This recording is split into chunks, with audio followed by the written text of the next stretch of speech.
All right, so here's the situation. A couple of years ago, my mobile home park decided to start enforcing the parking policy in the guest parking spots here around the clubhouse.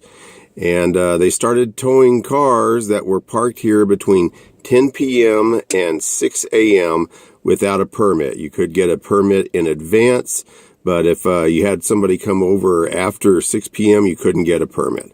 So it didn't really affect us much. We didn't really park here in guest parking, even though we had a almost permanent guest. I parked out on the street because I didn't want my car to get towed.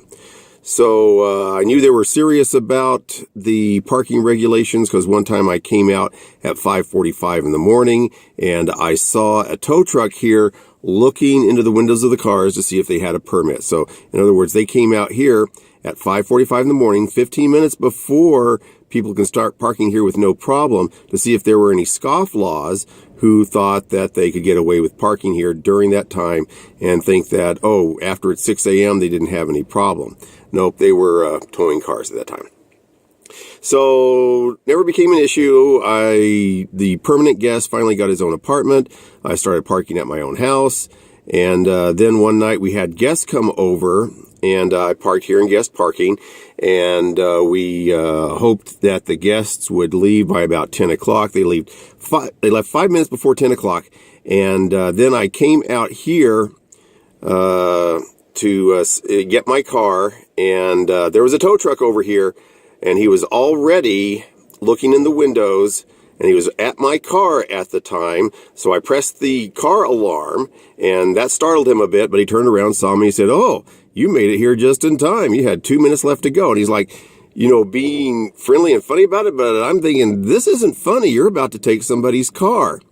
And so I got my car, drove it back, told my wife about the tow truck being out here, and she goes, "Oh, my uncle, who was at our house, left his car here in the guest parking and had her brother drive him over to their house to spend the night."